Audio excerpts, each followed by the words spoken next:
Hey everyone, welcome back to the channel.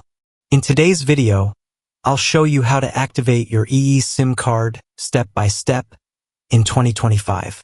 Whether you're setting up a new phone or switching from another network, this guide will walk you through everything you need to get connected fast.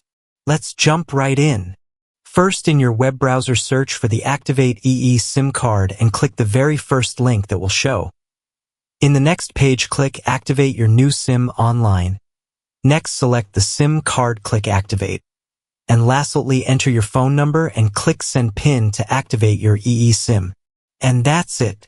You've now learned how to activate your EE SIM card easily in 2025.